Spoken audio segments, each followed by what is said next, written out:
Coucou les petites étoiles, j'espère que vous allez bien. Je vous retrouve aujourd'hui pour un Il était un livre, mais aussi un petit peu de blabla, puisque ça y est, je fais mon retour sur YouTube après un bon petit mois d'absence, et je m'en excuse très sincèrement, mais avec le boulot donc à la FNAC, comme je vous l'avais dit, c'était très compliqué. Je n'ai pas forcément eu le temps de vous prendre, de me poser, de filmer, j'ai beaucoup profité de ma famille. Il est vrai que j'ai passé un été de folie, mais je me suis pas vraiment occupée de mes réseaux sociaux et j'en étais un peu triste, je dois dire. Et par cette vidéo, je voudrais quand même faire un petit coucou et un petit bisou à toute l'équipe de la FNAC, principalement à l'équipe de produits techniques qui me l'a spécifiquement demandé, donc je leur dis des bisous. Et du coup, maintenant je suis un petit peu gênée parce que je pense qu'ils vont le voir, mais c'est pas bien grave. Et je les remercie grandement de m'avoir accueilli, formé, mais aussi intégré dans leur petit groupe. Et du coup, je suis trop contente de vous avoir rencontré. Et du coup, voilà, je voulais vraiment vous remercier. Et puis sur ce, je vais commencer mon petit Il était un livre parce que je commence à être gênée, même si je suis pas face à vous, je suis très gênée. Donc je vais commencer. Cet été, bien qu'il n'y ait pas eu de vidéos, de photos, même de TikTok, j'ai vraiment plutôt charbonné côté lecture, pas autant qu'en début d'année, mais j'ai quand même plutôt beaucoup lu par rapport à mon rythme de vie, par rapport à mon boulot, par rapport à ma famille, mes amis. Par rapport à tout ça, c'est vrai que c'était assez compliqué, mais je trouve que j'ai beaucoup lu. Je vous ai déjà parlé de la plupart de cet été, et là celui-ci, je sais plus quand je l'ai lu, mais du coup le premier que je voudrais vous montrer, c'est celui-ci, donc La Passe Miroir, tome 4 de Christelle Dabos, et du coup édité chez Gallimard Jeunesse. Étant un tome 4, je ne vous ferai pas de résumé, mais vous pouvez retrouver tous les liens qui sont des liens Amazon dans la description, car à l'avenir ce seront des liens affiliés. Pour l'instant ils ne sont pas vraiment, ils sont plutôt en cours de procédure, et au moment d'un stade atteint, là je pourrais quand même commencer à toucher quelques centimes, euros, je ne sais pas, mais du coup pour l'instant je vous en parle parce que c'est quand même des liens qui pourront peut-être à l'avenir me permettre de gagner quelques petits centimes, quelques petits sous-sous, mais du coup voilà, si jamais vous voulez les résumer, vous avez tout en description. Et du coup, qu'est-ce que j'ai pensé de ce 4e tome? Eh bien, c'était pas ça du tout. Franchement, après le tome 2 et le tome 3 que j'avais vraiment beaucoup aimé, je m'attendais à quelque chose d'un petit peu plus cool, d'un petit peu mieux. Enfin, je sais pas comment expliquer, mais je m'attendais vraiment à un bon tome 4, à une bonne fin, malgré toutes les critiques. Et en fait, je rejoins totalement ces critiques, puisque tout simplement, j'ai l'impression d'avoir rien compris. Je sais pas combien de pages j'ai fait, mais il est quand même très très gros. Il fait quand même 564 pages, et je trouve ça énormissime pour finalement ce que c'est malgré tout. Parce qu'en fait, j'ai l'impression de tout le roman de n'avoir rien compris. Peut-être parce que je l'ai écouté en audio, on peut dire oui, c'est ci, c'est ça. Très sincèrement, je ne pense pas, tout simplement parce que je suis habituée aux audios. J'en écoute quand même plusieurs par mois, donc je ne pense pas que ce soit ça. Mais du coup, ça m'a un petit peu dégoûtée de la saga dans le sens où j'ai l'impression d'avoir rien compris. Il se passe des retournements de situation que, en fait, m'ont pas forcément plus alerté que ça. Parce que quand il y a un retournement de situation, normalement on est en mode oh, waouh, mais qu'est-ce qui se passe et tout, et on trouve ça juste fou. Là, j'étais indifférente en fait, et c'est un petit peu mon problème face à ce 4e tome. Et d'ailleurs, par rapport à toute la saga en général, je l'ai trouvé assez linéaire. En fait, je sais pas comment vous expliquer, mais pour moi, toute la saga, tous les tomes sont vraiment sur une ligne droite, et il n'y a pas forcément plus d'évolution, il y a forcément un tome meilleur que l'autre et un tome moins bon que l'autre. Je sais pas si vous voyez vraiment ce que je veux dire, mais vraiment je trouve que toute la saga, en fait, elle se place sur un fil et il n'y a pas vraiment de petites choses qui fait que ça peut faire les montagnes russes.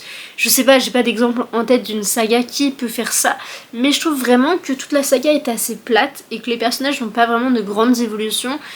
Il y a que Ophélie en fait qui va un petit peu finalement juste grandir ou même se débrouiller un peu plus par elle-même, mais c'est tout. Je trouve que c'est vraiment la seule chose, il n'y a pas de grandes évolutions, et c'est ce qui me déçoit un petit peu, en tout cas par rapport au personnage.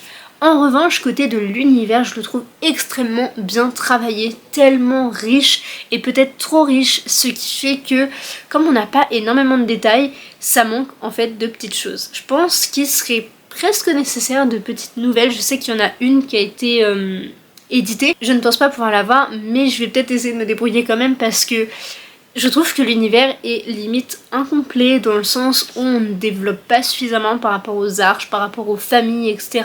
J'aurais trop aimé en connaître davantage sur la famille des dragons ou même sur Bérénilde. Plein de petites choses comme ça où j'aurais aimé en savoir plus, mais voilà, encore une fois c'est très personnel et ça se trouve à côté de ça, vous vous dites non mais l'univers est incroyable, il est trop bien développé, etc. Moi je trouve qu'il n'est pas assez développé pour la complexité qui est annoncée dès le tome 1. et c'est ce qui fait que je suis un peu déçue, je suis un peu mitigée. J'ai adoré donc 1, 2, 3, enfin surtout 2 et 3, mais je suis très déçue du 4e tome que je n'ai pas compris, très simplement, et même les plot twists de fin ou même la fin en elle-même. En fait j'ai l'impression d'avoir rien compris, d'avoir tout loupé, d'être passée à côté de tout, et du coup je suis très déçue en fait de ça, parce que justement j'ai l'impression d'être restée sur ma faim et c'est ce qui me manque grandement. Voici par rapport à celui-ci, et je suis un petit peu déçue, et voilà, malheureusement c'est comme ça.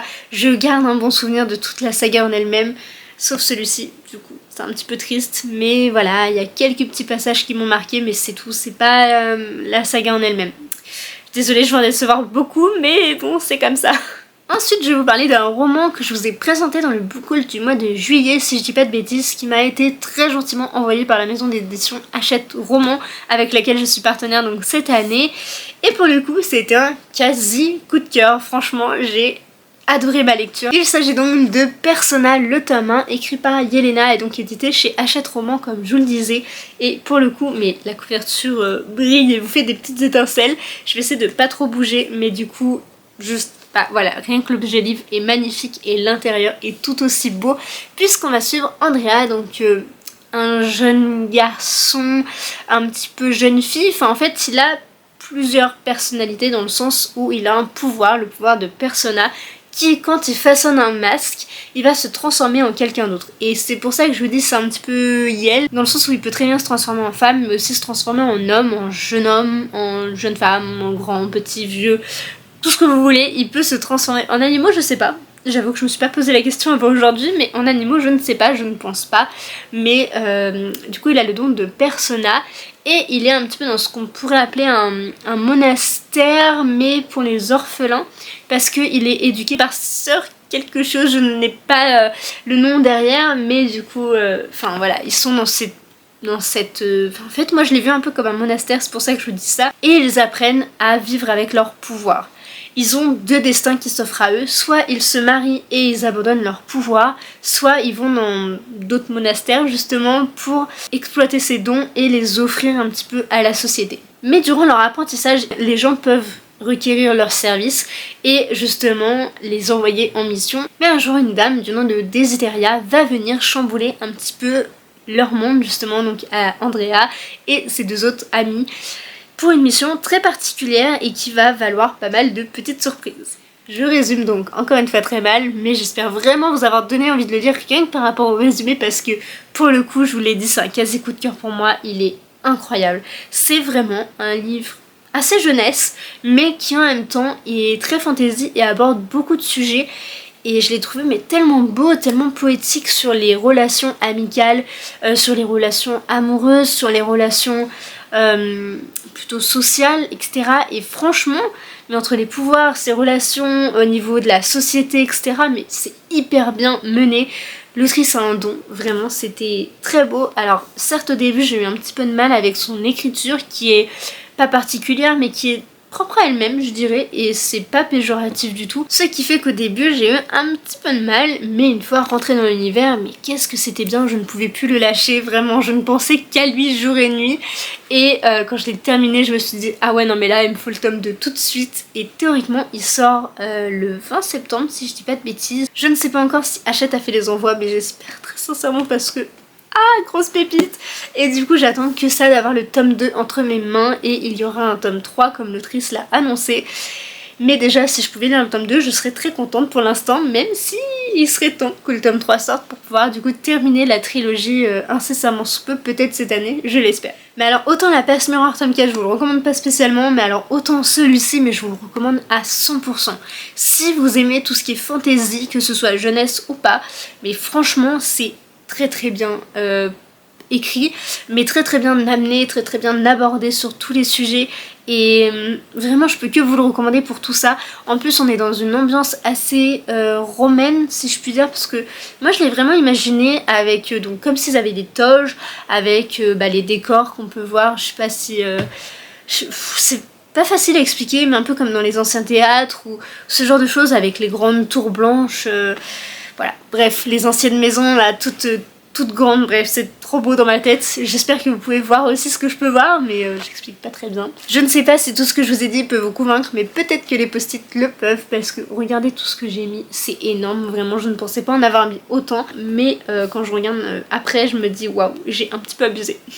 Encore de la part de Hachette Roman, que je remercie encore grandement, j'ai pu recevoir Mot d'amour, donc de Marie-Charlotte François, pardon, du coup édité chez Hachette comme je vous le disais, qui est pour le coup une romance. Alors certes vous allez vous dire mais tu ne lis quasiment jamais de romance, qu'est-ce qui t'arrive, qu'est-ce qui se passe? J'essaie d'en lire un petit peu plus parce que voilà, c'est quand même un genre qui me plaît quand c'est bien fait. Là pour celui-ci, je dois dire que le résumé m'a hypé de ouf, qui m'a donné la petite vibes à Inheritance Games, le pourquoi de je l'ai commandé du coup auprès de Hachette. Tout ça parce que Calypso donc se retrouve à Nice avec ses amis pour les vacances, et le lendemain d'une soirée un petit peu tumultueuse, elle va découvrir sur son lit une rose avec un petit mot où il est écrit « Trouve-moi ».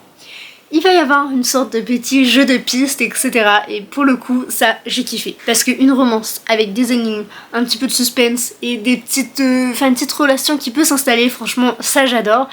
Mais c'est là qu'il y a eu le petit problème, c'est que le protagoniste masculin est hyper cliché, et ça pour moi c'est assez problématique parce que j'aime bien les mecs qui sont doux, attentionnés, etc. Pas forcément les grands bad boys hyper clichés qu'on voit un petit peu dans toutes les romances, pas la After by the way, mais voilà, moi j'aurais aimé un mec un peu plus doux, un peu plus... voilà, différent. Et c'est ça en fait mon problème dans l'histoire. Pour le coup il est quand même vachement bien, mais j'ai trouvé que voilà, ce côté trop cliché m'a dérangé et m'a vachement freiné, parce qu'en fait je sais plus c'est à quel chapitre, mais j'étais hyper à fond, franchement j'avais qu'une envie, c'était de le lire. Et en fait il y a eu ce chapitre où ils vont un petit peu discuter entre eux. Je peux pas vous expliquer le pourquoi du comment. Ils arrivent à discuter et en fait c'est à cause de cette discussion que je n'avais plus envie de le lire, mais malgré tout je l'ai terminé et la fin est quand même plutôt mignonne et sympathique.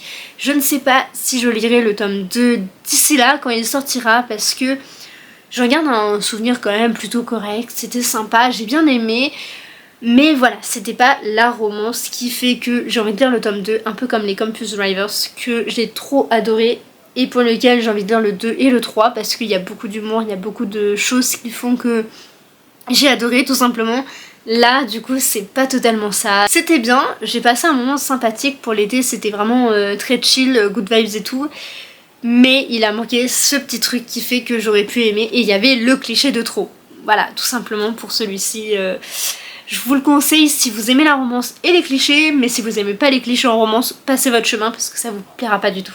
Ensuite, pas plus tard que la semaine dernière, donc la première semaine de septembre, j'ai pu lire un roman que je pensais pas forcément sortir de ma palle, quitte à les revendre ou à les expédier chez mes parents, et quand ils vont chez eux c'est pas forcément bon signe, mais du coup j'ai pu lire en audio Fable le tome 2, donc écrit par Adrienne Young et édité chez Rajo dans la version collector. Je ne sais pas si vous vous souvenez un petit peu de mon avis sur le tome 1, qui est juste là, il est dans mon viseur, c'est pour ça que je vais souvent le regarder, mais c'est vrai qu'il n'avait pas été très élogieux, et pour le coup je dirais pas qu'il a été beaucoup mieux, mais le fait que la romance soit déjà installée entre les protagonistes, déjà on pose les bases, et pour le coup c'était vachement mieux.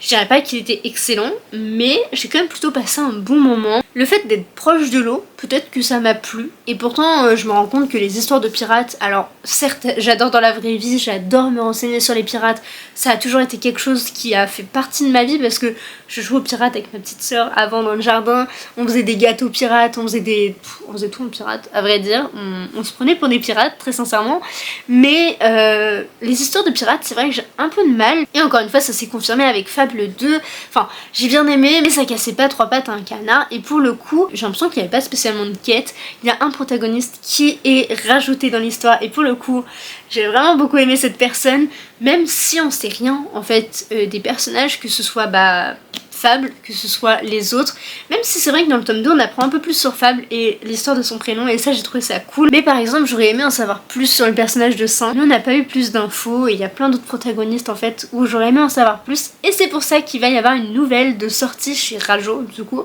je sais pas quand, je me rappelle plus du tout de la date, je sais pas s'il est annoncé, mais c'est entre pages, si je dis pas de bêtises, et austère, donc un truc comme ça. Mais pour le coup je sais pas si je le lirai ou pas, je verrai bien au jour le jour.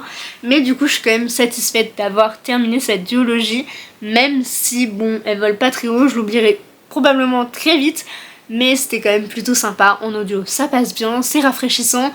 Ils sont tout le temps dans le haut encore une fois, mais voilà, je dirais pas que je vous le recommande.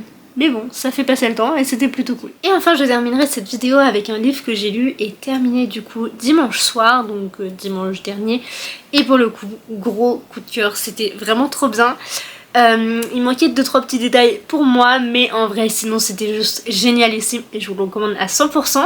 Mais du coup avant je vais peut-être vous dire le nom, ce serait mieux. Il s'agit donc de L'Engrangement, écrit par Nell Pfeffer et du coup édité chez Hachette Roman, que je remercie grandement, que ce soit pour du coup le roman ou encore une fois l'atelier du coup Book Nook que j'ai eu la chance de participer mercredi dernier du coup. Et avant de vous parler un petit peu du livre, déjà on va admirer cette couverture qui est à tomber par terre. Je suis désolée, la luminosité est pas du tout optimale, mais l'hiver commence enfin à s'installer donc je vais pas m'en plaindre. Il faut que j'arrive à régler un petit peu mieux la lumière, mais du coup le voici, le voilà. Donc le dos. Hop. Et la quatrième, il a un chasse-page de fou, vraiment regardez-moi ça, mais je l'aime d'amour en fait, le détail, tout, vraiment trop beau. Et si on retire la jaquette, hop là, franchement il est encore plus beau, regardez-moi ces détails, mais magnifique, absolument renversant, j'adore, vraiment il est magnifique. Et l'intérieur, ah bah d'accord, je me fais agresser carrément. Là, l'intérieur, donc avec la première page. Et du coup, à la fin, on a les deux frères, donc Dimitri et Charles. Comme je vous l'ai dit, j'ai donc eu la chance de pouvoir participer à la rencontre influenceur. J'aime pas forcément ce mot-là, mais j'ai quand même eu la chance d'y participer. J'ai vu l'autrice, ça m'a dédicacé mon roman et elle est trop mignonne, je vais vous montrer rapidement.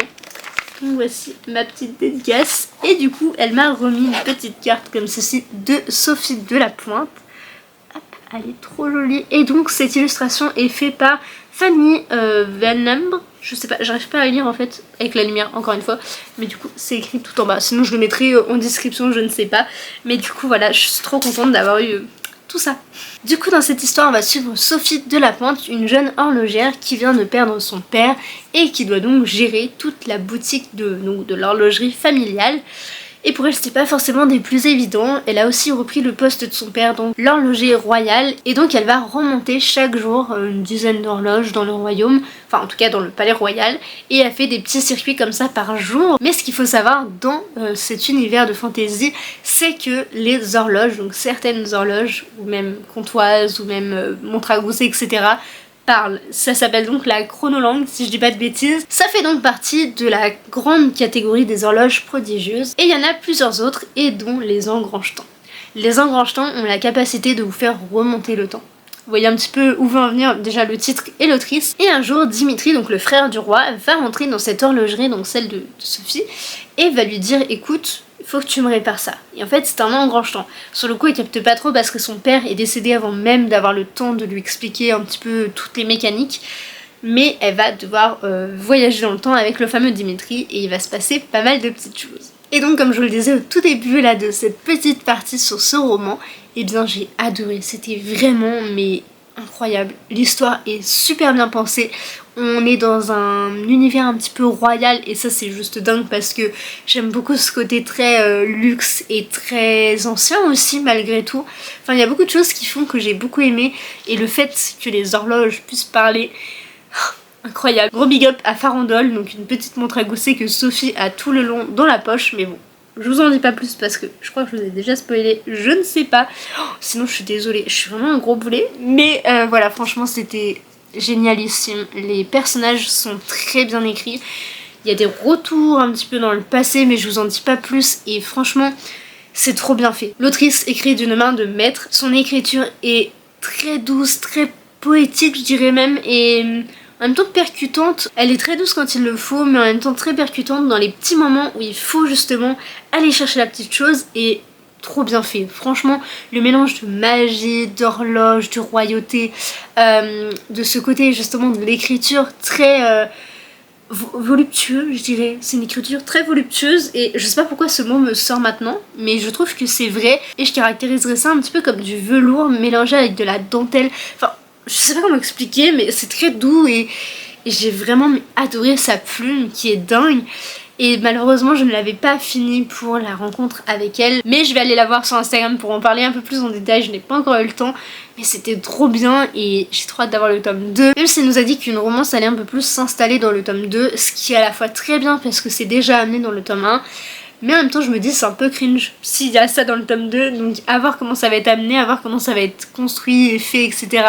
Mais du coup je suis trop contente d'avoir pu le lire et je suis tellement reconnaissante en fait de l'avoir reçu de la part de la maison d'édition, donc de Hachette, et d'avoir pu le lire, pas en avant-première du coup, puisque je remercie grandement la poste d'avoir perdu mon colis initial, mais voilà, franchement, j'ai trop aimé. Je vous le recommande à 100%, c'était beaucoup trop bien, et je crois que j'ai plus de batterie, donc ça va couper. Mais en bref, lisez-le, parce qu'il est trop bien. Je suis vraiment désolée, il y a peut-être un changement de cadrage ou même un changement de lumière, un changement même de bas coiffure. Et bien tout simplement parce que la caméra n'avait plus de batterie, il va falloir que je résoudre ce problème. Je ne sais pas trop ce qui s'est passé, je sais pas si la batterie initiale a un problème ou non.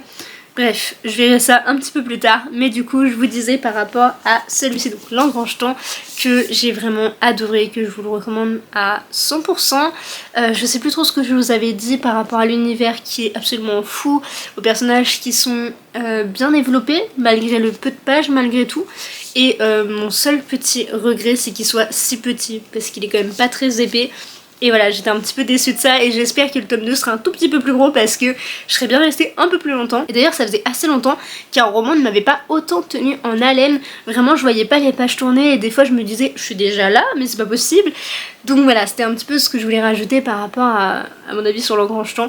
Mais du coup c'est tout ce que je voulais vous dire et lisez-le, que vous aimiez la romance ou non, vous ne le regretterez pas. Cette vidéo est donc à présent terminée et voici tout ce que je vous ai présenté aujourd'hui. J'espère que ça vous aura plu et que vous aurez peut-être découvert de nouveaux romans ou même que certains vous tentent ou vous allez vous dire peut-être je vais peut-être le supprimer de ma page.